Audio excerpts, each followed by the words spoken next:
Greens leader Adam Bandt. Adam Bandt, thanks so much for your time. Let me start on The Voice. Morning. Thanks for having me on. What do you think of Anthony Albanese's announcement? Because I know your colleague Lydia Thorpe wants him to go further.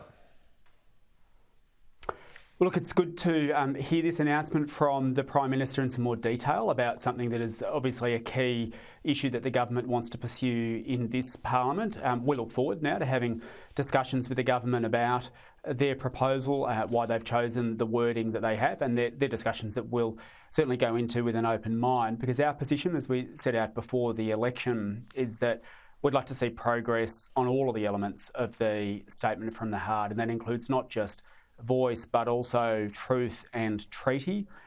There's a number of issues that we'd like to put on the table in the discussions with the government, including implementation of a number of the recommendations of the Royal Commissions into deaths in custody, for example, as well as progress towards a treaty. But look, it is a good step that especially so early in the government's term, they've put on the table where they intend to go, and we welcome that, and we look forward to having discussions with the government about it.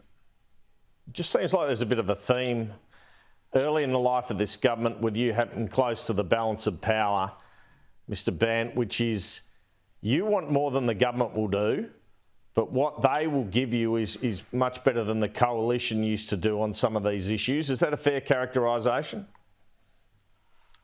Well, look, we've got a parliament where, roughly speaking, a third of people voted for the government, a third of people voted for the opposition, and a third of people voted for someone else. And of course, in the Senate, as you're alluding to, we've now got more senators than ever before, and senators who are in balance of power. And I think part of the reason that we saw the Greens vote go up at this election is that people want us to work constructively with the new government, but to push them to do better. And that's the approach that we're taking. And I think it's going to have to be a parliament where everyone gives a bit.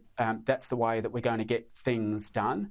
And I think that you should expect to see probably a bit more of that over the course of this parliament, because I think the whole it's my way or the highway politics has been rejected by the people at the election. It's a pretty significant election where the government's vote goes backwards and the coalition's vote goes backwards and the Greens' vote goes up. That's where we're at. That's the parliament the people have chosen, and we've now got to all work with that. Will you support the climate change bill in its current form?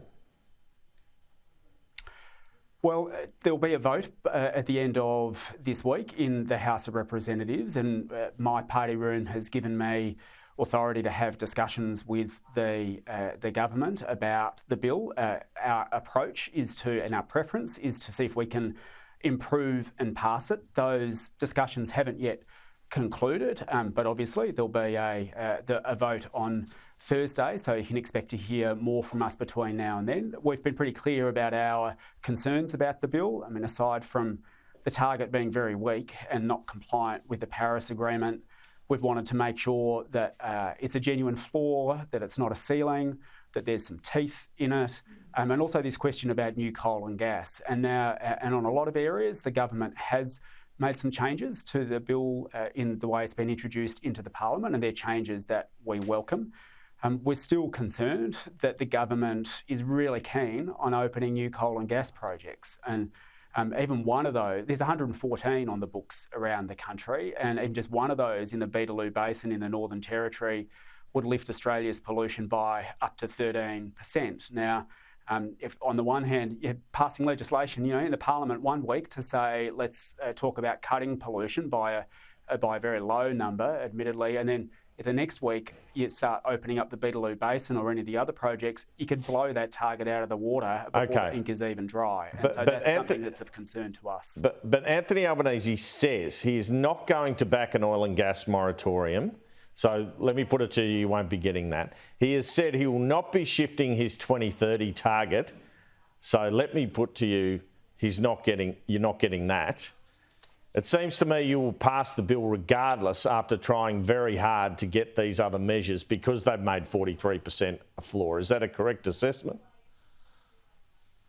Well, you'll probably, as I say, there'll be a vote before the end of the week, and the process that we've been very upfront about is that we'll have the discussions and take a position back to my colleagues, and my colleagues in the party room will ultimately get the say about how we vote in the House and how we vote in the Senate. That's something that we'll all discuss together. There has been some shifts that have been made, but you're right. Like the government is making it very clear that they want more coal and gas, and that's, I've got to say, that's really disappointing. And I think it's ultimately a position that's untenable. And whether the government changes its mind this week, or whether it changes its mind over the coming 3 years, perhaps remains to be seen.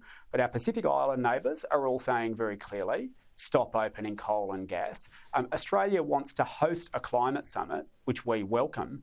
At those climate summits, the push that is coming from the United States President Joe Biden, from the United Kingdom government as well, is Australia stop opening coal and gas. This position is ultimately untenable. And can I say, I think most people across the political spectrum will have different opinions about what the targets should be and how quickly to get out of existing coal and gas. But I think everyone ultimately agrees you don't make the problem worse while you're trying to fix it. You can't put the fire out if you're pouring petrol on it. So I know the Prime Minister is now recycling Scott Morrison's lines about so-called clean coal, but that is ultimately an untenable position.